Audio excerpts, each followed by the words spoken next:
Sa mundong ito, sinasabi ng mga tao na ang sinumang tinamaan ng malas ay madalas nakakaranas ng taon ng buwisit na nagdudulot ng tuloy-tuloy na kamalasan.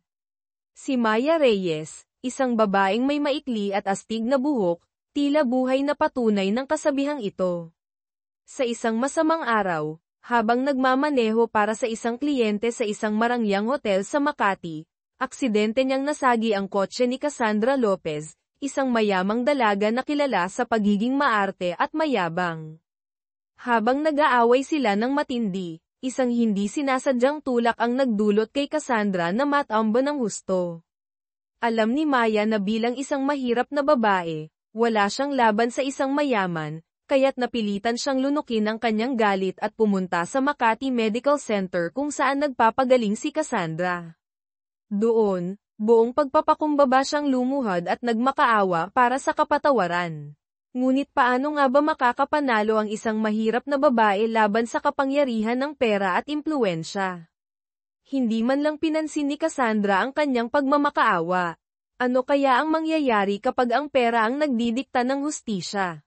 Ano ang gagawin ni Maya para tanggapin ang kanyang paghingi ng tawad?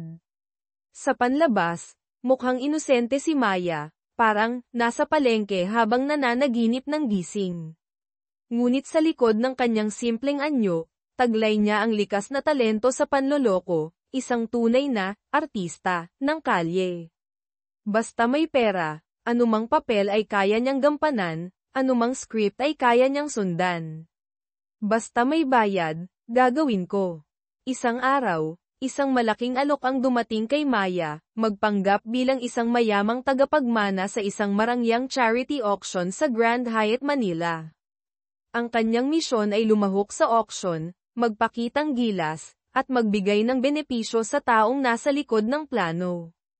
Sa husay niyang magsalita na mas malambot pa sa latik, isang matamis na coconut jam ng Pilipinas, at isang anti-gang salamin na, pinataas ang presyo, sa halagang 50,000 pesos, matagumpay niyang napaniwala si Cassandra Lopez na bilhin ito sa halagang ₱250,000. Ang talino at kakayahang magpanggap ni Maya ay hindi nakaligtas sa mata ni Isabel Bel Dizon, isang batang negosyante, makapangyarihan, at siya ring nag-utos kay Maya sa misyon na ito. Hindi na siya nagpaligoy-ligoy tulad ng jeepney sa rush hour, direktang kinausap ni Bel si Maya para mag-alok ng trabaho. Matapos ang maikling pakikipag-usap, inamin ni Bel na alam niyang ang mayamang tagapagmana na persona ni Maya ay isang huwad lamang. Kahit na ang titulo bilang kasintahan ng isang mayamang lalaki ay peke, totoo ang kumpiyansa at pride ni Maya. Matapang niyang tinanggihan ang alok ni Bel at umalis. Pagkatapos ng auction, nagmadali siyang pumunta sa isang luxury fashion store kung saan nagtatrabaho ang kaibigan niyang si Maria Santos upang ibalik ang magarang gown na kanyang hiniram. Salamat kay Maria, nagawa niyang manghiram ng mamahaling damit para sa kanyang papel. Pagbalik sa maliit na inuupahang kwarto sa isang masikip na lugar sa Manila, masaya niyang iniabot sa kanyang tiyahin ang perang kinita niya.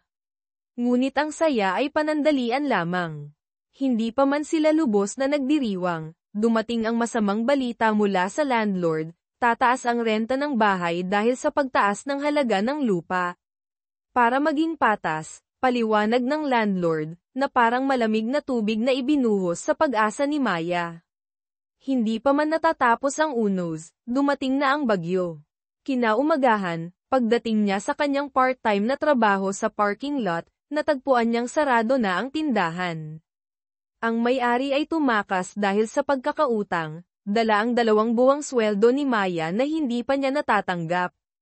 Sa isang iglap, hindi lang nawala ang kanyang sweldo, kundi pati na rin ang kanyang trabaho. Ang buhay na dati ng mahirap ay lalo pang naging masalimuot. Ang bigat ng problema sa pera ay halos nagpabagsak kay Maya. Samantala, sa isang marangyang mansyon sa Tagaytay, bumalik si Bel Dizon sa Pilipinas sakay ng pinakamabilis na flight upang bisitahin ang kanyang ama, si Don Alejandro Dizon. Bagamat matagal na silang hindi nagkikita, nananatili ang alitan sa pagitan nilang mag-ama. Kahit anong pagpapayo ng tagapamahala ng bahay, Matigas ang ulo ni Don Alejandro na huwag harapin ang kanyang anak. Habang naglalakad sa hardin na maingat na inaalagaan, napansin ni Belle na ang mga mamahaling halaman ay biglang nalanta at nawalan ng sigla. May kutob siyang may hindi magandang nangyayari sa kanyang ama. Sa kabila ng pagtanggi nito, pilit siyang pumasok sa silid ng kanyang ama. Ang eksenang bumungad sa kanya ay si Don Alejandro na nakahiga sa kama, mahina ang paghinga. Kahit na halos wala ng lakas, sinubukan pa rin itong paalisin ang kanyang anak. Sa isang sulyap, nahulaan ni Belle kung sino ang nasa likod ng paghihirap ng kanyang ama. Sa galit, agad niyang pinuntahan si Ricky Vargas, isang kilalang tao sa mundo ng krimen sa Manila, eksperto sa pandaraya. Sa pagkakataong ito, dumating si Belle nang may matinding determinasyon na bawiin ang lahat ng perang niloko ni Ricky mula sa kanyang ama. Dahil sa nakaraan niyang panloloko kay Don Alejandro, hindi natakot si Ricky sa pagdating ni Belle. Sa halip, tiningnan niya ang batang itsura ni Belle at inisip na madali niya itong malalamangan. Sa kumpiyansang parang hari, inilabas ni Ricky ang isang revolver at nag-alok ng larong Russian roulette. Ang sinumang, maswerte, na makakatanggap ng nag-iisang bala sa chamber ay hindi lang mawawala ang pera kundi makikipagkita rin kay San Pedro, mamatay. Ngunit maling akala ni Ricky ang pagmamaliit kay Belle Dizon. Dahil sa mahigpit na pagsasanay ng kanyang ama, itinuturing ni Belle na ang pera at dangal ay mas mahalaga pa sa buhay. Walang takot, itinapat niya ang baril sa kanyang sentido, malamig ang tingin, at buong tapang na pinindot ang gatilyo. Tumunog ang click ng walang bala. Ang kanyang mukha na walang bahid ng takot at ang matalim niyang tingin ay nagdulot ng kaba sa mga tauhan ni Ricky. Sa harap ng kanyang mga tauhan, walang pasubali niyang inilantad ang kalokohan ni Ricky. Ang tinatawag na boss ay naglakas loob lamang gumamit ng pekeng bala para manakot. Yang mga gimmick mo, pwede mong gamitin sa tatay ko, pero sa akin, barya lang yan. Sa harap ng mga nakakagulat na tingin ng lahat, pinalitan ni Belle ang bala sa baril ng totoong bala. Malamig ang kanyang ekspresyon habang muli niyang itinutok ang baril sa kanyang sentido at pinindot ang gatilyo. Isang malutong na click ang narinig. Ang tapang at pagiging walang takot ng maliit na dalaga ay nagdulot ng pamumutla kay Ricky, na halos hindi na makagalaw sa takot. Matapos ang mapanganib na pagsubok, itinapat ni Belle ang baril kay Ricky at sinenyasan siyang subukan ang kanyang swerte. Ngunit kahit bigyan pa siya ng ginto o candy, walang lakas ng loob si Ricky na hilahin ang gatilyo. Sa huli, kinuha ni Belle ang maletang puno ng pera para sa kanyang ama at umalis ng walang kaba. Sa mga sandaling iyon, sa wakas ay nagsalita si Don Alejandro. May kahinaan ang boses, ano ang gusto mo mula sa isang matandang mahina na tulad ko? Alam niyang may utang siya sa kanyang anak na babae, isang buhay. Handa siyang gawin ang lahat, basta't tumigil na si Belle sa paghihiganti, sapagkat ang mga kalaban na maaaring harapin ng kanyang anak ay napakadelikado. Ngunit hindi interes ni Belle ang makipag-agawan ng kapangyarihan. Sa ngayon, mayroon lamang siyang isang nag-aalab na layunin, ang magtayo ng sarili niyang imperyo sa negosyo. Bilang isang ama sa loob ng maraming taon, nauunawaan ni Don Alejandro ang layunin ng kanyang anak. Alam niyang ang paglapit ni Belle sa kanya ay nangangahulugan ng pangangailangan ng tulong. Matapos ang mahabang usapan, sa wakas ay pumayag si Don Alejandro na suportahan ang kanyang anak sa pagsali sa prestihiyosong Makati Business Club, MBC. Balik kay Maya. Matapos makuha ang pagpayag ng kanyang ama, agad na bumalik si Belle sa Manila upang maghanda para sa nalalapit na mahalagang pulong ng mga shareholder. Samantala, si Maya, na nawalan na ng pera at trabaho, ay napilitang lunukin ang kanyang mataas na pride at lumapit kay Belle Dizon. Sa pagkakataong ito, tinanggap ni Maya ang alok ng pakikipagtulungan na dati niyang tinanggihan. Gamit ang kanyang kahanga-hangang talento sa pag-arte at ang tulong ng tahimik ngunit maasahang bodyguard na si Benjo Aguilar, matagumpay na nakuha ni Maya ang data mula sa telepono ng anak ni Chairman Henry Lim, isang malaking karibal sa negosyo ni Bell. Ang data ay naglalaman ng mga ebidensya ng pandarambong at paglustay ng pondo ng kumpanya ng anak ni Chairman Lim. Hawak ang ebidensya, dumiretso si Bell sa Chairman Lim sa isang marangyang restaurant, ang Blackbird sa Nielsen Tower, upang harapin siya. Ngunit ang isang veterano tulad ni Chairman Lim ay hindi natatakot sa mga banta. Sa harap ni Bell, walang pag-aalinlangan niyang pinunit ang mga dokumento at itinapon ito sa kanya. Hindi nagtagal, dumating din si Marco Ignacio sa Blackbird. Naroon siya upang makipag-usap kay Chairman Lim tungkol sa kaso ng kanyang ama, si Don Rafael Ignacio. Dahil sa mga paglabag sa negosyo, si Don Rafael ay iniimbestigahan ng NBI, National Bureau of Investigation. Ang tiyuhin ni Marco, si Tito Miguel, ay umaasa sa tulong ni Chairman Lim upang makipag-ugnayan sa isang makapangyarihang tao na maaaring makialam sa kaso. Habang abala si Tito Miguel sa paghingi ng tulong, hindi sumang-ayon si Marco. Alam niya na ang kanyang ama at ang makapangyarihang tao na iyon ay dating magkaibigan ngunit ngayoy mortal na magkaaway. Nais ni Marco na hanapan ng solusyon ang problema sa sarili niyang paraan. Pagkatapos ng kanilang pag-uusap, umalis si Marco ng may determinasyon. Sa parehong oras, lumabas din si Bell mula sa restaurant.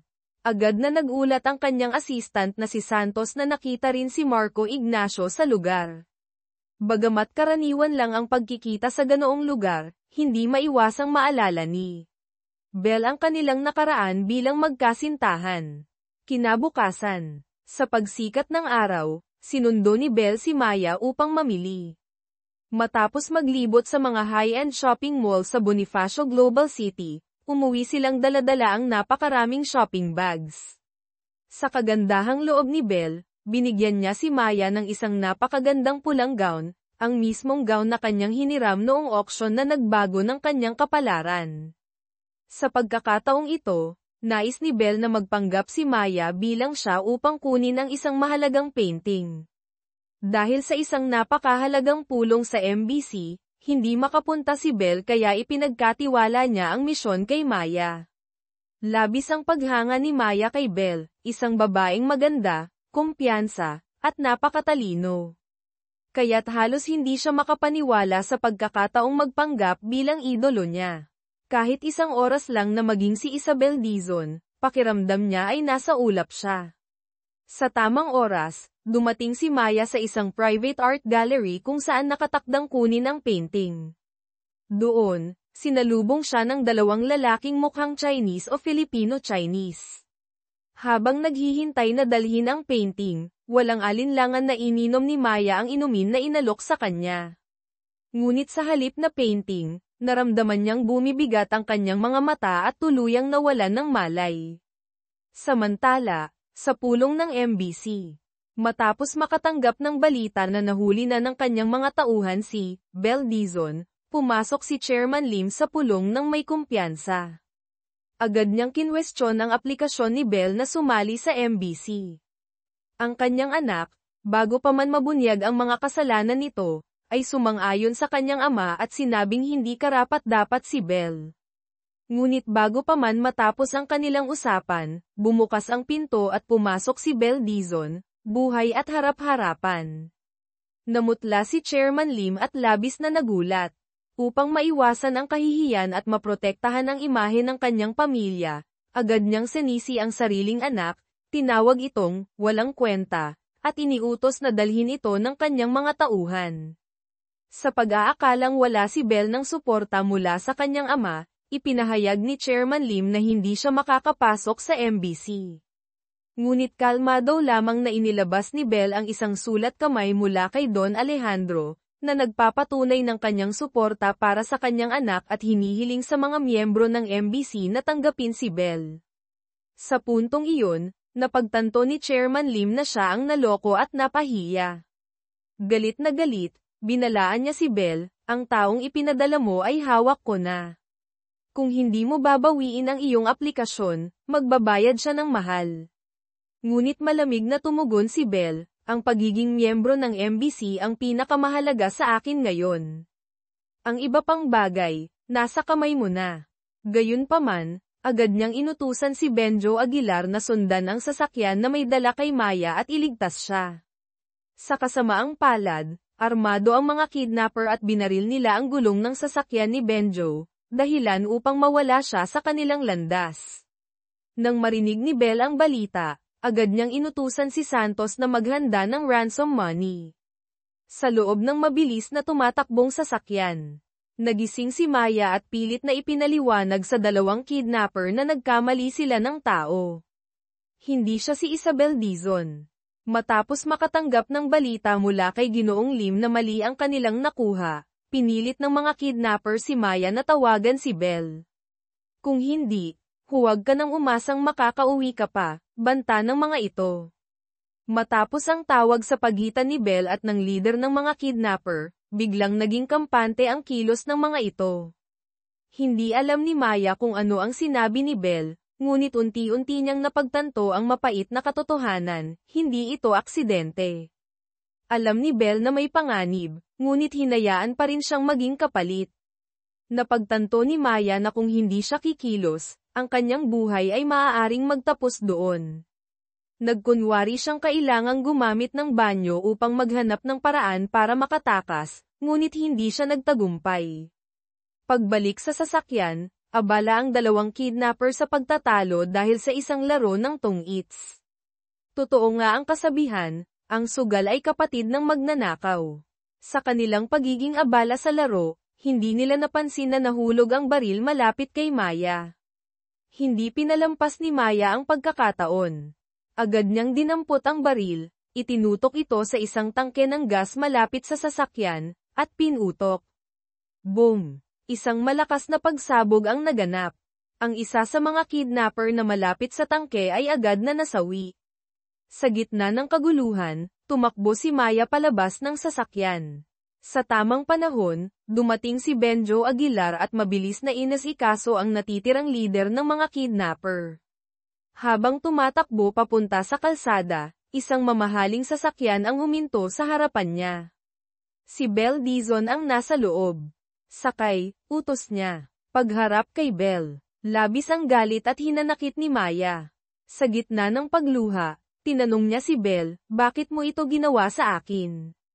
Alam mong may panganib. Saglit na tiningnan ni Bel ang mamahaling damit ni Maya na ngayoy puno ng dumi. Malamig niyang sinabi, sayang, nasira ang damit.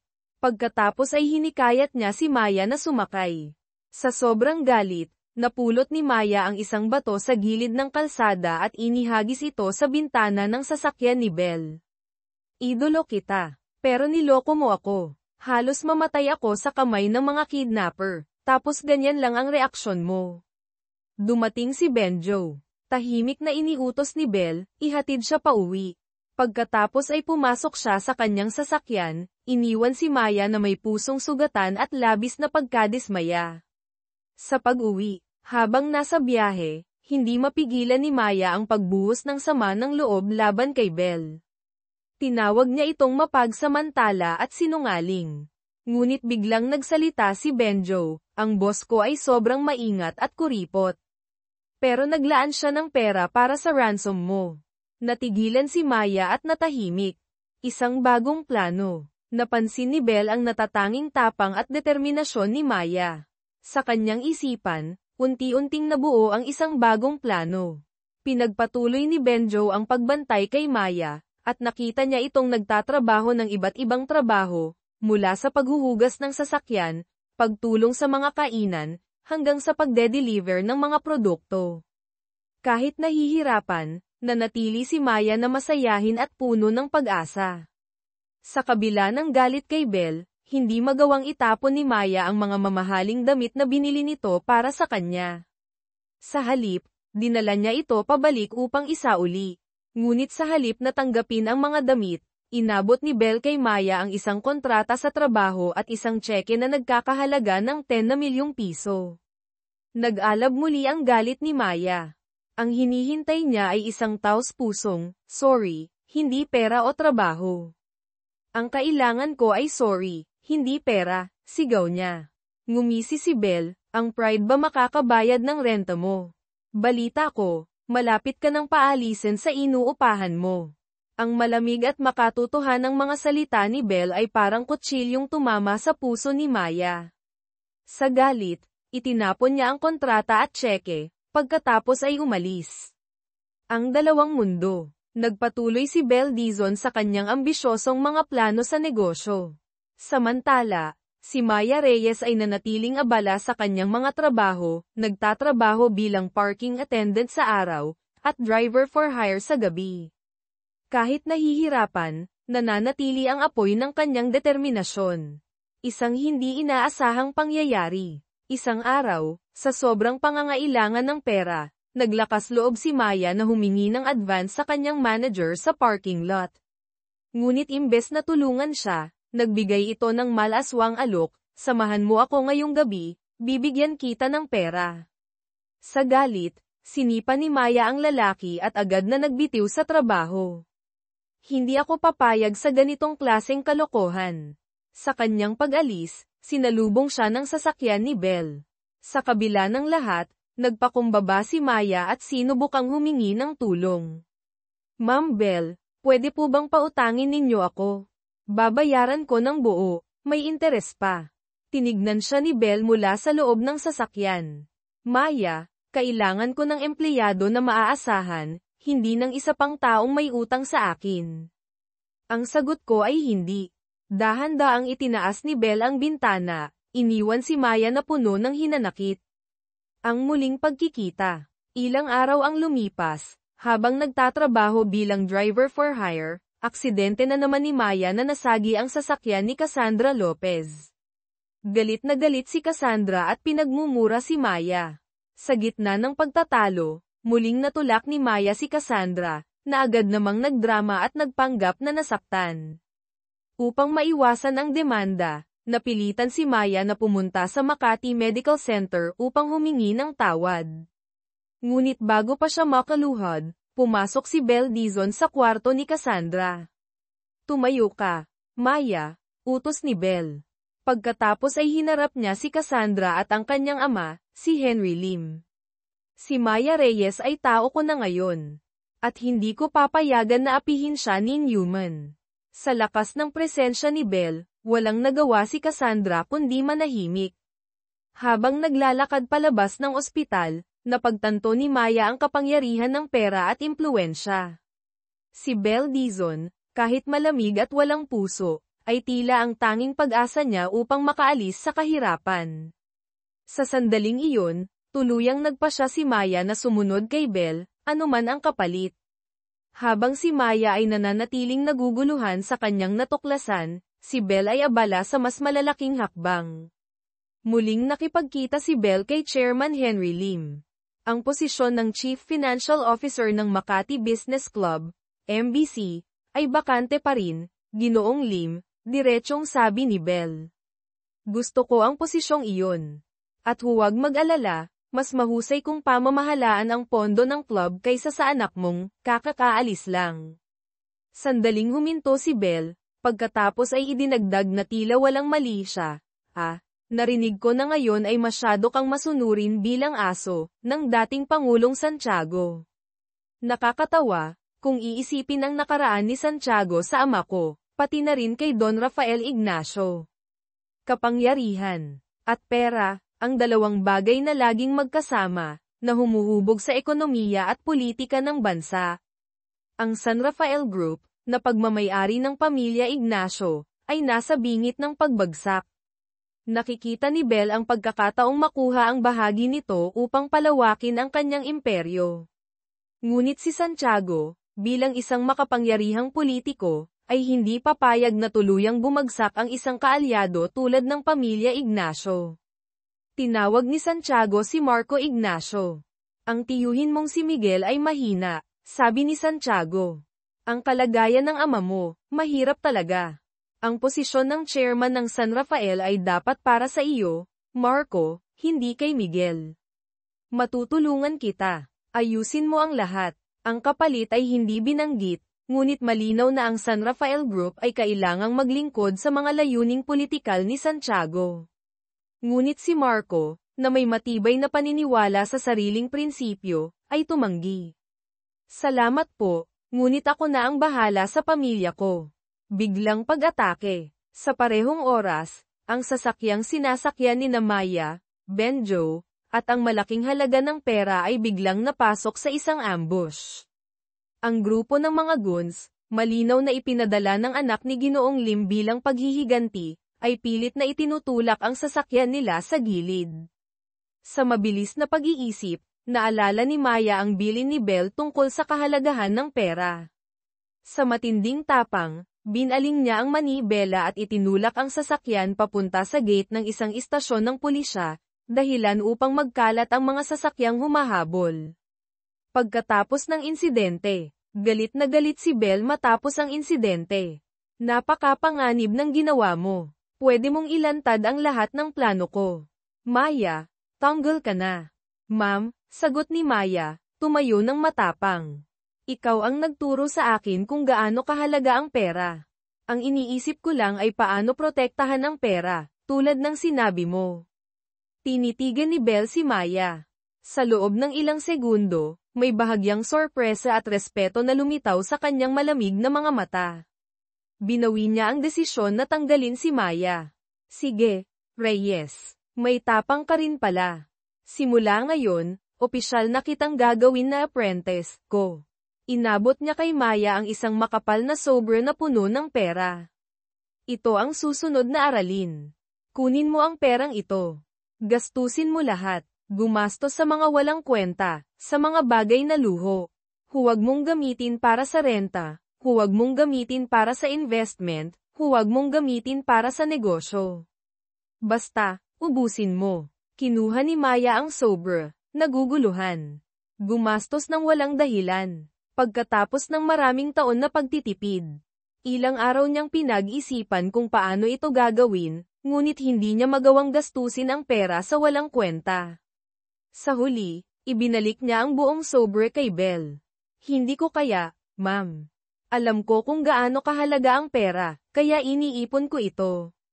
Napabuntong hininga si Bell. Kung gusto mong yumaman ng tunay, Maya, huwag kang matakot sa paggastos. Hayaan mong damaloy ang pera. Ang takot ang magpapanatili sa'yo sa ilalim. Pagkatapos ay hinayla niya si Maya papunta sa isang high-end na shopping mall sa Bonifacio Global City, BGC. Sa gitna ng mall, sa gitna ng mga marangyang tindahan, muling nakita nila si Cassandra Lopez. Ang presensya ng mayabang na Cassandra, kasama ang kanyang mag-agarang damit, ay nagpalabas ng matinding kompetisyon kay Maya. Sa pagkawala ng kontrol, nagdesisyon siyang mag-shopping ng todo-todo. Sa loob ng 2 oras, naubos ni Maya ang buong halaga ng pera na kailangan niyang pagtrabahuan ng 1 taon, mga damit, bag, sapatos na branded. Pati si Bell ay niregaluhan niya ng isang mamahaling bracelet. Pagbalik sa penthouse. Sa penthouse ni Bell, napapalibutan ng mga shopping bags, naramdaman ni Maya ang kakaibang halo ng kasiyahan at pagkakasala. Tinitigan ni Bell ang mga bags ng walang emosyon. Magaling, sabi niya. Ang susunod na misyon, ibalik ang perang ginastos mo. Gawin mo ang lahat ng paraan. Napanganga si Maya. Pero ma'am, iyon ang buong kayamanan. Paano ko, sa loob-loob niya, gusto niyang sumigaw sa kawalan. Habang si Maya ay humaharap sa bagong hamon. Si Bell naman ay patuloy na naglalatag ng mas masalimuot na mga plano. Pinatibay niya ang alyansa kay Tito Miguel Ignacio, nangakong susuportahan siya sa pagkuha ng posisyon bilang chairman ng San Rafael Group, upang lalong ma-isolate si Marco. Samantalang si Marco ay abala sa paghanap ng paraan upang may pagtanggol ang kanyang ama at mailigtas ang kumpanya mula sa tiyuhin niya at sa mga makapangyarihang tao sa paligid. Alam ni Bell na ang dating kasintahan ay hindi angkop para sa brutal na labanan sa negosyo, masyado pa siyang idealistic. Kailangan niyang alisin si Marco sa laro ng mabilis. Isang plano ang nabuo. Ang engranding kasal ng anak ng isa pang mayamang pamilya ang magiging perpektong entablado. Ang engranding kasal. Dinala ni Bell si Maya sa kasal. Magmasid ka ng mabuti, Maya, bulong ni Bell. Itinuro ang mga grupo ng makapangyarihang tao na nag-uusap. Mga politiko, mga old money tycoons, mga bagong mayaman. Kung gusto mong magkaroon ng pera, kailangan mong makalapit sa mga may pera. Alamin ang wika nila, ang kahinaan nila. Dumating din si Marco sa kasal, mukhang pagod ngunit determinado. Ayon sa plano, nilapitan siya ni Tito Miguel upang magpasimuno ng gulo, ginawang mukhang mainit ang ulo ni Marco sa harap ng mga tao. Pagkatapos, isang taong may masamang reputasyon, na lihim na tauhan ni Bel, ang lumapit kay Marco, kunwari nagtatanong ng direksyon, isang nakaplanong tagpo na lihim na kinunan ng kamera upang gamitin bilang ebidensya. Ang insidente sa basement, sa madilim na parking lot, ang tauhan ni Bel ay sinadyang inatake si Tito Miguel, nagdulot ng minor na pinsala ngunit hindi malubha. Ang buong insidente, na maingat na inedit, ay inilabas bilang ebidensya laban kay Marco. Ang mga larawan at video ng insidente ay agad na pinadala sa mga miyembro ng board ng San Rafael, at masakit pang pinadala kay Don Rafael Ignacio na nakaretay sa ospital. Matapos makita ang ebidensya, tumawag si Don Rafael kay Marco. Anak, mahina niyang sabi, hayaan mo akong asikasuhin ito. Hindi mo kayang talunin si Tito Miguel, lalo na kung may taong tulad ni Bel Dizon na nasa likod nito. Pareho nilang alam na ang tiyuhin ni Marco ay walang kakayahang magplano ng ganitong klaseng komplikadong intriga. Ang nakaraan ni Bel at Marco. Sa wakas, tinanong ni Benjo si Bel, "Ma'am, kayo ni Marco Ignacio." Saglit na huminto si Bel, at isang bakas ng sakit ang lumitaw sa kanyang mukha bago ito agad nawala.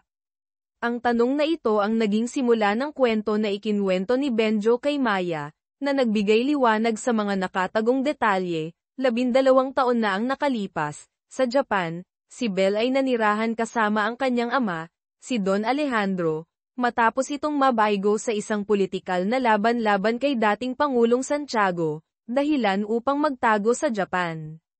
Si Marco, na tumatakas mula sa responsibilidad bilang tagapagmana ng pamilya Ignacio, ay nasa Japan upang sundan ang kanyang pangarap sa musika. Nagtagpo sila ng si Bel ay nagpunta upang singilin ang utang para sa kanyang ama at aksidenteng nasira ang gitara ni Marco. Bumili siya ng bagong gitara para kay Marco, at doon nagsimula ang kanilang relasyon. Si Marco ay naakit sa malamig ngunit misteryosong kagandahan ni Bel, na sa kabila ng kanyang panlabas na kawalang emosyon, ay may tagong init sa loob. Ngunit nang matuklasan ni Don Alejandro ang pagkakakilanlan ni Marco bilang anak ni Don Rafael, ang dating kaibigan na naging kaaway, nagdesisyon siyang paghiwalayin ang dalawa. Kasalukuyan, sa kabila ng lahat ng unos, nakamit ni Bel ang isang mahalagang layunin. Si Chairman Lim, kahit labag sa loob, ay napilitan na aprobahan ang kanyang kahilingan. Opisyal na hinirang si Isabel Dizon bilang Chief Financial Officer ng Makati Business Club, MBC. Gagawin kong mas mayaman at makapangyarihan ang club na ito, pati na rin ang mga miyembro nito, higit pa sa dati. Buong kumpiyansa niyang sinabi sa kanyang unang pulong. Samantala, si Marco ay nakikipaghabulan sa oras bago pa siya tuluyang tanggalin ng board ng San Rafael batay sa mga pekeng ebidensya. Masusing sinaliksik niya ang insidente ng pag-atake sa kanyang tiyuhin. Ang eksaktong detalye, ang timing, at ang sobrang perpektong ebidensya, lahat ay mukhang masyadong maingat na dinisenyo. Alam niyang hindi ang kanyang tiyuhin ang utak ng lahat ng ito. Ang bagong aralin ni Maya. Habang abala si Marco, si Maya naman ay natututo ng isa pang leksyon.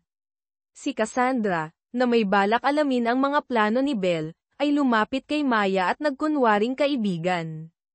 Ngunit mabilis na natututo si Maya, ginamit niya ang pagkakataon upang gawing pabor sa kanya ang sitwasyon. Pinilit niyang makakuha ng investment mula kay Cassandra, kunwari upang bayaran ang utang niya kay Bel. Gayunpaman, hindi naging perpekto ang plano. Nang malaman ni Bel ang nangyari, agad siyang binatikos si Maya. Napakaliit pa rin ng tingin mo, Maya. Ang tunay na magnate ay hindi kailanman nasisiyahan sa maliit na halaga ng pera. Pagkatapos ay binigyan siya ng bagong misyon, halos imposible, ang perang nakuha mo. Palagwin mo ito ng doble. At gawin mo ito ng mabilis. Ang pag-usad ng imbestigasyon ni Marco. Sa kabilang banda, nagkaroon ng malaking tagumpay si Marco sa kanyang pagsisiyasat. Natuklasan niya ang mga kaina-hinalang transaksyon sa pagitan ng kanyang tiyuhing si Miguel at ng gallery ni Bell, ang Dizon Contemporary. Rumaragas ang pera, na mukhang ginamit sa money laundering sa ilalim ng pagbebenta ng sining. Sinundan niya ang mga bakas ng paparating na shipment. Dumating siya sa lugar kung saan sina Maya at Benjo ay naghahanda upang ilipat ang mga kahon ng mga painting sa truck. Agad na naunawaan ni Maya ang panganib at tinawagan si Bell gamit ang isang lihim na telepono. Pigilan mo siya, Maya. Guluhin mo siya at ang mga tao niya, mabilis na utos ni Bell. Kasabay nito, inutusan niya. Si Benjo, sunugin lahat. Sunugin mo ang lahat ngayon din. Ginawa ni Maya ang lahat upang harangin si Marco at lumikha ng kaguluhan. Samantala, mabilis na binuhusan ni Benjo ng gasolina ang mga kahon at sinindihan ang apoy. Sa oras na makalusot si Marco, wala na siyang nagawa kundi ang panoorin ang mga posibleng ebidensya na nasusunog. Ang muling pagkikita ni Bell at Marco. Sa gitna ng kaguluhan, narinig ang malakas na tunog ng sirena ng pulis. Isang sasakyan ang biglang huminto sa eksena. Bumaba si Bell Dizon mula rito, kalmado at malamig, pinagmamasdan ang naganap. Pagkatapos ng 12 taon, muling nagkaharap sina Marco Ignacio at Isabel Dizon sa gitna ng usok at kumikislap na ilaw. Walang bakas ng sorpresa kay Bell. Si Marco, sa kabilang banda, ay halatang nagulat habang tinitingnan siya. Bell, ang tanging nasabi niya. 12 taon. Hindi ka nagbago kahit kaunti, hindi ba? Mas maganda ka nga lang ngayon, pero mas mapanganib. Alam niyang ang pagbabalik ni Bell ay hindi lamang tungkol sa mana. Bakit, Bell? Bakit ka naging ganito? Ang nakaraan sa alaala ni Marco. Naalala ni Marco ang mga sandaling wala siyang magawa noon, habang pinapanood si Bell na inilalagay ang sarili sa panganib para sa kanyang malupit na ama. Gusto niyang iligtas siya ngunit hindi niya alam kung paano. Naalala niya ang mga pagkakataong ang yelo sa mukha ni Bell ay natutunaw, at lumilitaw ang isang malungkot at nag-iisang babae sa ilalim nito, isang bahagi ng kanyang pagkatao na tila siya at si Don Alejandro lamang ang nakakakita. Kasalukuyan, ang mga agarang resulta. Ang mga kahihinatnan ng sunog ay dumating agad. Nagngingit-ngit si Tito Miguel habang pumapasok sa opisina ni Bell, humihingi ng kabayaran. Kabayaran, malamig na tumawa si Bell. Miguel, kung hindi ko sinunog ang mga painting na iyon, ngayon ay nasa harap ka na ng board ng San Rafael, nagpapaliwanag. Mga nagbabagong alyansa. Habang nagbabago ang mga alyansa, lumapit si JT, ang anak ni Ginoong Lim, kay Marco. Ignacio, may pareho tayong kaaway. Ayusin mo ang tiyuhin mo, at ako na ang bahala kay Dizon. Kapag nakuha niya ang kontrol sa MBC at patuloy na sinusuportahan si Santiago, hindi mo magagalaw ang tiyuhin mo, at parehong talo tayo. Ngunit tumanggi si Marco sa alok na ito. Sa halip, hinarap niya ng direkta si Tito Miguel. Alam ko ang tungkol sa pagbebenta ng mga painting, Tiyo. Galing ang impormasyon sa investment fund mismo ni Santiago. Inalok din niya akong tulungan akong makuha ang posisyon ng chairman. Bumaba ang boses ni Marco, puno ng pagbabanta. Bitawan mo na ang ambisyon mo, ngayon din. Kung hindi, pupunta ako kay Santiago at tatanggapin ang alok niya. Hindi ko nais ang posisyon na iyon, ngunit sinisigurado ko, hindi rin ito mapupunta sa'yo. Ang pulong kay Santiago. Nagpatuloy ang nakaschedule na pulong kay dating Pangulong Santiago. Dumating si Bell kasama si Ginoong Lim, ngunit agad na pinaalis ni Santiago si Lim. Wala kang kinalaman sa usapang ito, Henry. Umuwi ka na at asikasuhin ang anak mo. Nang sila na lamang dalawa, pinagmasdan ni Santiago si Bell. Kaya pala, anak ka ni Alejandro. Ano ang gusto mo sa akin? Mapanatag na hinarap siya ni Bell. Alam ko na gusto mong bumalik sa politika. Nagpopondo ka ng isang kandidato para sa susunod na halalan. Ngunit paubos na ang pondo mo. Kaya kung solusyonan ang problema mo. May plano ako, may koneksyon, at malapit ko nang makuha ang walang limitasyong kapital. Tumawa ng malamig si Santiago. At bakit ko paniniwalaan ang isang batang tulad mo? Hindi mo kailangang maniwala, sagot ni Belle, may bahid ng pait sa kanyang boses. Ngayon naiintindihan ko kung bakit madaling naloko ang ama ko ng mga kagaya mo. Hindi ko kailangan ang tiwala mo, Santiago. At sigurado akong hindi mo rin makukuha ang tiwala ko. Negosyo lang ito. Sa ospital. Sa ospital, natanggap ni Don Rafael ang isang lumang litrato, larawan nilang tatlo, siya, si Don Alejandro, at si Santiago noong kanilang kabataan. Kalakip nito ang isang maikling mensahe, bumalik na ang anak ni Alejandro. Ang pagkabigla ay nagdulot ng panibagong pagkolaps. Nang dumating si Marco sa tabi ng kama ng kanyang ama, nakita niya ang litrato. Kahit mahina, nanatiling gising si Don Rafael at sa wakas ay ikinwento ang buong kwento ng tatlong magkaibigang nagkahiwalay dahil sa matinding pagkakanulo. Ang muling paghaharap ni na Marco at Belle. Matapos malaman ang katotohanan, muling hinarap ni Marco si Belle. Umalis ka na, Belle. Bumalik ka sa Japan o kahit saan. Alam ko na ang buong kwento. Niloko ni Santiago ang ama mo. Ang ama ko naman ay naging gaaman. Nagkawatak-watak ang alyansa. Huwag ka nang makialam sa laban para sa kapangyarihan sa pamilya ko. Para kang naglalaro ng apoy. Idinagdag niya, marahil upang odyukan siya, at saka, si Santiago ang sumusuporta sa akin ngayon. Kung paghihiganti o ambisyon ang dahilan mo, wala kang laban. Pagkatapos umalis ni Marco, mag-isa si Belle sa malawak na opisina. Katabi ang isang mamahaling bote ng alak. Tinawag niya si Maya. Uminom ka kasama ko, Reyes. Sa pagbagsak ng gabi, sa wakas ay ibinahagi ni Belle ang masakit na bahagi ng kanyang kwento tungkol kay Marco. 12 taon na ang nakalipas, nakaraan ang wakas sa Japan, nang malaman ni Don Alejandro ang tunay na pagkatao ni Marco. Hindi lamang siya tumutol sa relasyon nila, kundi aktibong sinira ang buhay ni Marco. Ginamit ni Don Alejandro ang isang kaibigan ni Marco sa banda, na may utang sa sugal, upang dayin si Marco na pumirma sa mga dokumento na nagdulot ng malaking utang kay Don Alejandro. Nang malaman ito ni Belle, nabigla siya at agad na pinakiusapan si Marco na tumakas. Umalis ka, Marco. Kalimutan mo na ako. Sisirain ka niya. Ngunit nahuli ng mga tauhan ni Don Alejandro si Marco. Natagpuan ni Belle si Marco na bagbog sarado, puno ng pasa, ngunit ang kanyang mga mata ay nanatiling matatag.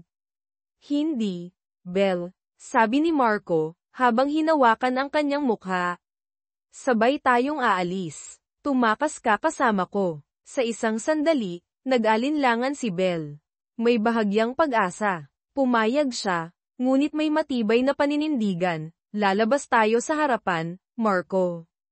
Hindi tayo magtatago na parang mga kriminal. Nag-empake si Belle, kasama ang perang akala niyang ipon niya. Ngunit nang harapin niya ang kanyang ama, ipinakita nito ang mga tala ng gastusin. Ipon mo, anak, pagkatapos bawasin ang lahat ng gastusin sa pagkain, pag-aaral, at mga investment na ginawa ko para sa iyo, ito ang natira. Halos wala siyang pera. Napagtanto niya na hindi siya makakatakas. Hindi siya makakalaban. Pag-aari siya ng kanyang ama. Lubos na nadurog, gumawa si Belle ng huling desisyon. Babayaran ko ang utang ni Marco, sinabi niya sa kanyang ama, walang emosyon ang boses. Tatanggapin ko ang negosyo. Gagawin ko ang lahat ng gusto mo. Ang tanging kondisyon niya, palayain mo si Marco Ignacio. Hayaan mo siyang umalis ng ligtas. Kalimutan mo na siya. Sa huli, muling nagkita sina Belle at Marco. Hindi ko kayang iwan ang ama ko, Marco, sabi niya, iniiwas ang tingin. Ang mga oras na magkasama tayo, totoo iyon. Napasaya mo ako. Pilit niyang sinabi ang bawat salita. Salamat, at Paulem. Kasalukuyan, natapos ni Belle ang kwento. Mababa ang boses. Tahimik na nakikinig si Maya, Sa wakas ay nauunawaan ang ilan sa mga antas ng sakit at sakripisyong nakatago sa likod ng malamig na panlabas ni Belle. Ang landas na pinili ni Belle ay puno ng pagkawala, isang landas na ngayon ay tinatahak din ni Maya, puno ng pag-aalinlangan. Balang araw magiging napakasama kong tao, Marco, sabi ni Belle, pilit pinapanatili ang malamig na tono ngunit may halong pagkabasag sa loob, mas mabuti na hindi ka nasa tabi ko. Ang mga salitang iyon ay parang huling saksak, tuluyang pinutol ang manipis na koneksyon sa pagitan nila, inilagay ang wakas sa maikling ngunit malalim na pag-iibigan ng 2 taong tinali ng kapalaran sa mga siklo ng kapangyarihan at puot. Balik sa kasalukuyan sa Maynila. Noong nakaraang araw, hayagang tinanggihan ni dating Pangulong Santiago ang alok ni Belle na makipagtulungan. Ngunit kinabukasan, bigla siyang nagpatawag kay Belle para sa isang pulong sa isang pribadong restaurant. Pagpasok ni Belle sa pribadong silid, nagulat siya nang makita si Marco Ignacio na naroon. Si Marco, na halatang nagulat din, ay tumingin sa kanya. Si Santiago, na may nakakapangilabot na kapal ng mukha, ay nakaupo sa harapan ng 2 anak ng kanyang dating mga kaibigang minsang naging kasama niya sa buhay at kamatayan, ang mga taong kanyang pinagtaksilan. Nagpatuloy siya sa kwento ng nakaraan, na may pekeng nostalgia, walang pakialam sa tensyon at malalim na kahulugan sa mukha ng 2 kabataan. Masaya ako, conclusion ni Santiago, puno ng kasiyahan, na may mga makakapagtiwala akong kanang kamay at kaliwang kamay tulad ninyong 2 ngayon. Pagkatapos ng mahabang monologo ni Santiago, nagsalita na si Direktor Santos, ang tagapamahala ng Pondong Bughaw at malapit na tagapayo ni Santiago. Diretsahan niyang sinabi kay Belle, Ginang Dizon, nais ni Ginoong Santiago na makipagtulungan ka kay Ginoong Ignacio. Ang San Rafael Group ay may estratehikong posisyon. May espesyal na pagmamalasakit si Ginoong Santiago at nais niyang tiyakin ang katatagan nito, sa ilalim ng pamumuno ni Marco. Tumawa ng malamig si Belle. Makipagtulungan. Tumingin siya kay Marco, na nakatingin din sa kanya na may komplikadong ekspresyon. Wala akong interes na magbahagi ng trabaho, Ginoo. Agad namang sumagot si Marco, matatag ang boses, ako rin. Kung nais ni Ginoong Santiago na gamitin ako ang magiging nag-iisang asong maghahatak ng karwahe para sa kanya. Hindi ko kailangan ng kasama.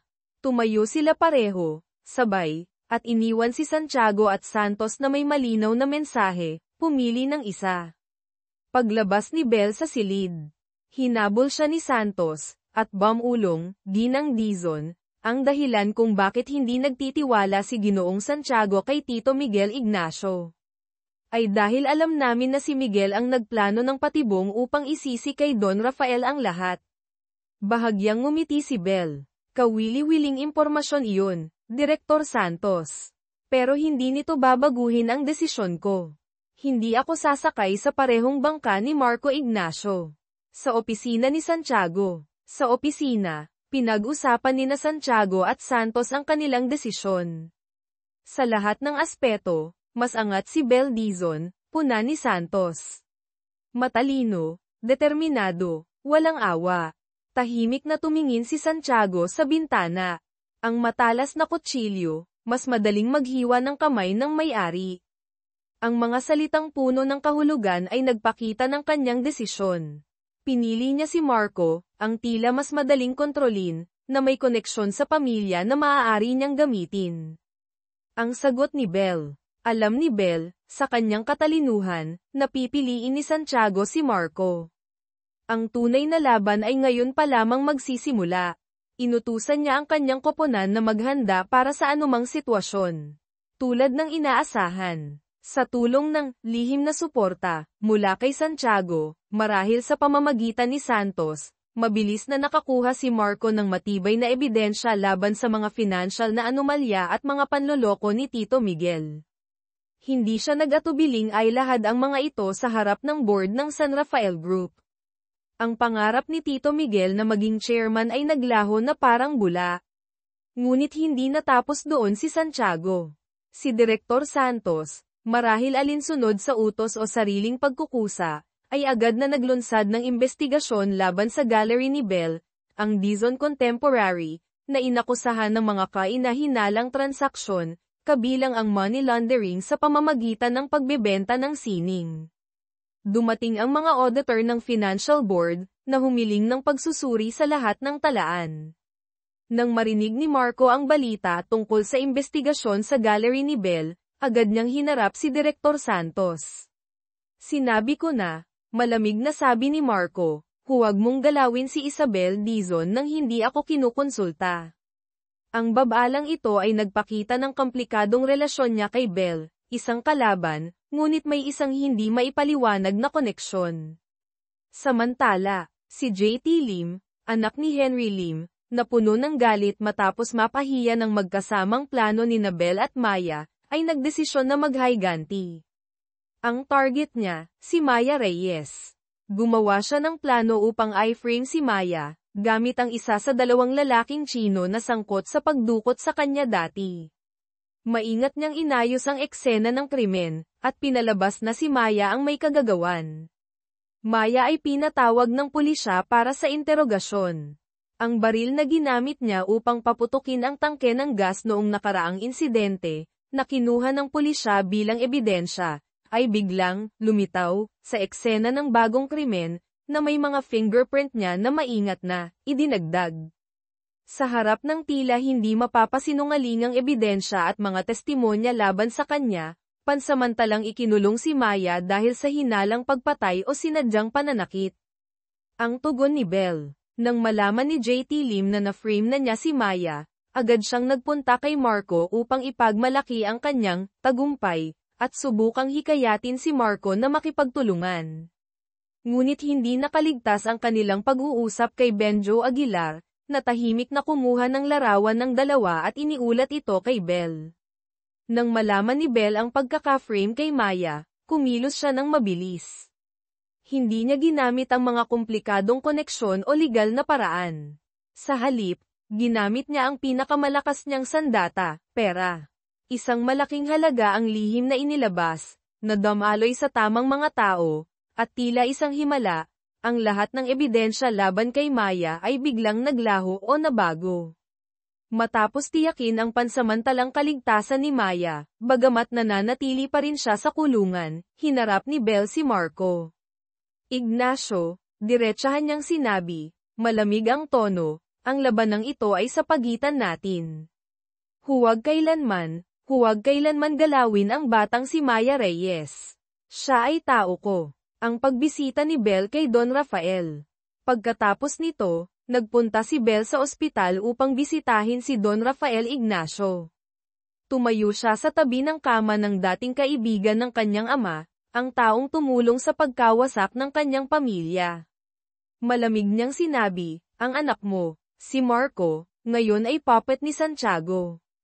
Sinusundan niya ang parehong landas na tinahak mo. Ang San Rafael Group na ipinagkanulo mo ang mga kaibigan mo para makuha, malapit ng magkawatak-watak. Ang mga salitang ito, puno ng lason, ay nagdulot ng matinding sakit sa puso ni Don Rafael, na kailangang agad na ilipat sa emergency room. Ang kanyang kritikal na kondisyon ay nagbukas ng posibilidad na makalaya pansamantala para magpagamot. Ang galit ni Tito Miguel. Nang marinig ni Tito Miguel ang posibilidad na makalaya ang kanyang kapatid, agad siyang nagpunta kay Bell upang magwala. Ikaw ang may kagagawan nito, hindi ba? Ikaw ang nagmaniobra ng lahat, sigaw niya. Tahimik na uminom ng tsaa si Bell. Kahit makalaya si Don Rafael, hindi na siya mauupo muli bilang chairman, Miguel. At sisiguraduhin ko, hindi rin mapupunta ang posisyon na iyon kay Marco Ignacio. Tumingin siya ng diretso sa mata ni Miguel, at, by the way, alam ko ang ginawa mo upang ilaglag ang kapatid mo. Nakakabilib. Walang masabi si Tito Miguel, tuluyang napipi. Ang bagong misyon ni Maya. Pagkatapos ng sunod-sunod na mga pangyayari, pinuntahan ni Bell si Maya sa kulungan, matapos tiyakin na mas maganda ang trato sa kanya. May bagong misyon para sayo, Reyes. Inilapag ni Bell ang isang larawan ni Marco sa mesa. Lapitan si Marco Ignacio. Kunin ang puso niya. Gawin mo siyang tao mo. Naguluhan si Maya. Kunin. Ibig niyo bang sabihin? Akitin mo siya, gawin mo siyang mahal ka, magtiwala sa'yo ng lubos. Si Marco ngayon ang pinakamalaking hadlang sa daan ko. Kailangan ko siyang alisin. Nag-aalangan si Maya. Pero, minahal ka niya dati. Marahil hanggang ngayon. Pakiramdam ko, hindi tama ito. May isang araw ka para mag-isip, putol ni Belle. Magdesisyon ka. Pagkatapos ng isang araw ng pag-iisip, sa pagitan ng bagong nabuong katapatan kay Belle, ang komplikasyon ng damdamin, at marahil ang ambisyong baguhin ang buhay, nagpasya si Maya. Susundin niya ang utos ni Belle. Ang operasyong, kunin ang puso, ni Marco Ignacio ay opisyal nang nagsimula. Ang unang hakbang ni Maya. Dumalo si Maya sa isang party para sa mga batang lider na inorganisa ng pamangkin ni Santiago, isang perpektong pagkakataon upang makilala ang elite. Si Maya, na may kumpiyansa at kagandahang pinaganda ni Belle, ay mabilis na nakakuha ng atensyon, kabilang ang kay Marco. Ang plano ni Belle. Kasabay nito, hinarap ni Belle si Henry Lim. Ginoo Lim, kailangan ko ang kalahati ng susi ng pondong bughaw na hawak mo. Ano ang gagawin mo dito? Tanong ni Lim, puno ng pag-aalinlangan. Wala itong silbi kung wala ang kalahati ni Santiago. Hindi ko kailangang ilipat ang pera, paliwanag ni Belle. Kailangan ko lang itong hawakan. Kapag nais ni Santiago na gumamit ng ₱1 mula sa pondong iyon, kailangan niyang bayaran ako ng 10 sentimo muna. Ibigay mo sa akin ang USB, at sisiguraduhin ko na makakakuha ka ng 10% ng halaga ng pondong iyon kapag nakuha ko na ang pera mula kay Santiago. Isipin mo ito bilang pera pang retiro mo. Si Henry Lim, na ginamit at iniwan ni Santiago, ay walang natitirang pagpipilian. Pumayag siya. Ang kahinaan ni Maya. Sa party, ginampanan ni Maya ang papel ng isang kaakit-akit, matalino, at kahanga-hangang babae. Ngunit narinig niya ang tunog ng gitara mula sa isang sulok. Si Marco, tinutugtog ang lumang kanta, ang kantang may espesyal na kahulugan sa kanila ni Belle. Habang pinapanood ang lalaking may talento at puno ng damdamin, biglang tumibok ng masakit ang puso ni Maya. Hindi niya maipagpatuloy ang kanyang papel sa sandaling iyon. Ang reaksyon ni Belle. Kinabukasan, nalaman ni Belle ang nangyari. Hinayaan mong manaig ang damdamin kaysa sa utak, Reyes, malamig na sabi ni Belle nang bisitahin si Maya. Hindi ka sapat na ambisyosa, hindi ka sapat na walang awa upang maging kopya ko. Tanggol ka na. Ang bagong plano ni Maya. Ilang araw pagkatapos, bumalik si Maya kay Belle. Lumapit siya sa akin, ulat ni Maya. Gusto niyang gamitin ako, tulad ng ginawa mo. Kaya gagamitin ko rin siya. Gagawin ko siyang magtiwala sa akin, umasa sa akin, at pagkatapos, kukunin ko siya. Ayoko nang palaging ginagamit ng iba. Hiniling niya kay Belle na ibalik siya sa plano, kapalit ng triple na bayad kumpara sa alok ni Marco.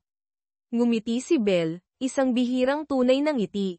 Matalino ka, Reyes. Inabot niya ang USB na may kalahati ng susi ng pondong bughaw kay Maya. Ibigay mo ito sa kanya. Sabihin mong itinago mo ito sa raid at niloko mo ako. Ang gagawin nito ay magpapaniwala sa kanya ng lubos, habang inilalayo siya kay Santiago. Kapag nagawa mo ito, makakapasok ka ng mas malalim sa puso ni Marco Ignacio. Ang babala ni Belle. Bago umalis si Maya upang makipagkita kay Marco, pinaalala ni Belle, tandaan mo, Reyes. Huwag hayaang makialam ang tunay na damdamin sa iyong papel. Sa sandaling maramdaman mo ang totoo, babagsak ang lahat. Ang pagkikita ni na Maya at Marco. Nagkita si Maya at Marco, dala ang USB at ang kwentong maingat na inihanda ni Belle. Walang alinlangan, naniwala si Marco at binayaran siya ng malaki. Ayokong madamay ka pa sa gulong ito, Maya, malamig na sabi ni Marco. Maaaring ito na ang huling pagkikita natin. Kinamumuhian ko ang mga kasinungalingan ng mga mayayamang katulad mo, maikling sagot ni Maya bago tumalikod at umalis. Ang paghahandog ng USB kay Santiago. Bilang pasasalamat kay Santiago sa pagtulong upang makalaya ang kanyang ama, ibinalik ni Marco ang USB sa kanya. Ngunit kasabay nito, nagpaalam siya sa laro ng kapangyarihan. At pakiusap, dagdag ni Marco bago umalis, huwag nyo nang pahirapan pa si Isabel Dizon. Ang ulat ni Maya kay Belle. Iniulat ni Maya kay Belle ang naging takbo ng kanilang pagkikita at ang kanyang obserbasyon, napaka-idealista niya, masyadong matuwid. Ginagamit niya ang mga prinsipyo niya para itago ang takot niyang magkamali. Sigurado akong kaya kong kunin ang loob niya. Ang galit ni Santiago. Galit na galit si Santiago nang mawala si Marco sa kanyang kontrol, at muling si Belle ang nasa likod ng lahat. Nagpasya siyang bigyan si Belle ng leksyon. Isang tagayusig ang biglang dumating sa opisina ni Belle, dala ang sapina para sa isang investigasyon kaugnay ng umano'y suhol sa isang opisyal na kamakailan lang ay naaresto. Ngunit handa si Belle. Kalma siyang sumama, puno ng kumpiyansa na wala siyang ginawang masama. Ang pag-aalala ni Maya kay Marco. Agad na pinuntahan ni Maya si Marco, kunwari nag-aalala para kay Belle. Mahigpit si Isabel sa pera, sagot ni Marco, bahagyang malamig. Hindi siya basta-basta madadawat sa mga ganitong bagay. Huwag kang masyadong mag-alala. Ang pagdalaw ni Maya kay Belle. Sa kulungan, dinalaw ni Maya si Belle upang mag-ulat. Alam kong sinabi niyo na huwag magpakatotoo, sabi ni Maya, pero sa isang tao tulad ni Marco, marahil ang tamang mga salitang totoo sa tamang panahon ang mas makakagalaw sa kanya. Ang paglabas ni Belle. Matapos ang 2 araw ng interogasyon na walang nahanap na ebidensya, pinalaya si Belle. Agad siyang nagpunta kay Santiago. Nakikita niyo na ba? Tanong niya, puno ng kumpiyansa. Ako ang tanging tao na tunay na makakatulong sa inyo ngayon. Bagamat bahagyang nababahala sa katatagan ni Belle, nanatiling matigas si Santiago. Ang batang ito, sabi niya, mas mahirap kontrolin kaysa sa ama niya. Kailangang turuan ito ng leksyon. Ang susunod na hakbang ni Maya. Sa basbas ni Belle, pinabilis ni Maya ang kanyang plano kay Marco. Sinadya niyang magpakita sa ospital kung saan galing si Marco matapos bisitahin ang kanyang ama. Habang inihatid siya ni Marco pauwi, maingat niyang binanggit ang nakaraan nilang relasyon ni Belle, na may halong sinseridad at panghihinayang.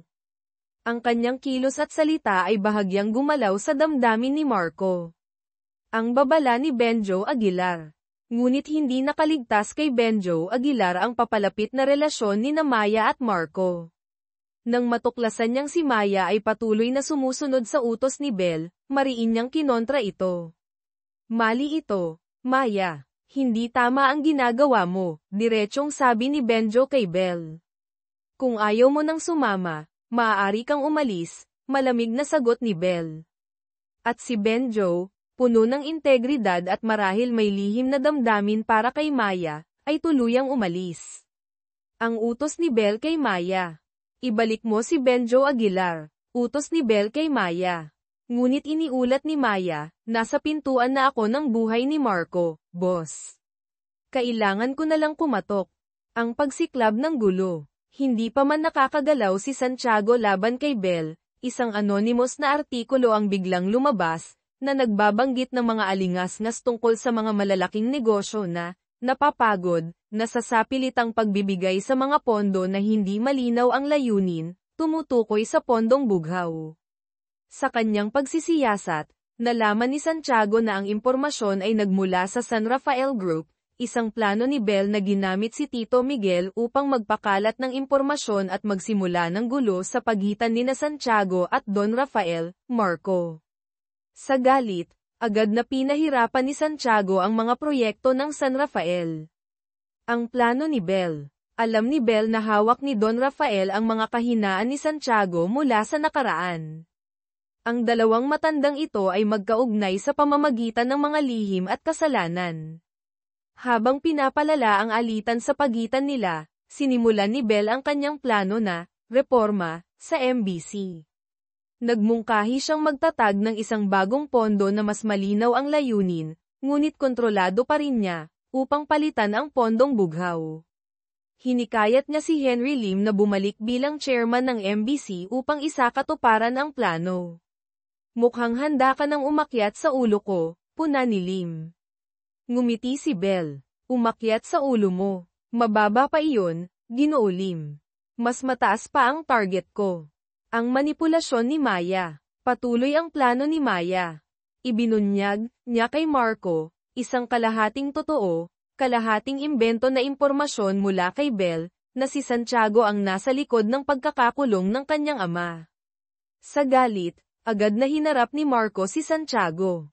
Ang lihim ni Santiago. Sa pagkakataong ito, nagpakawala si Santiago ng isang matinding pahayag, hindi ako, Marco. Ang tunay na nagkanulo sa ama mo, ay ang tiyuhin mo, si Miguel.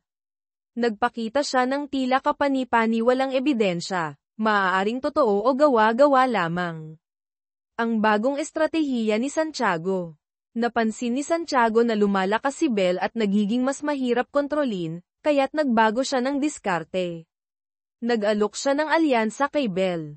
Ganito ang usapan, sabi ni Bell sa kanilang lihim na pagpupulong. Ikaw ang may hawak ng kapangyarihan, ako ang may hawak ng pera.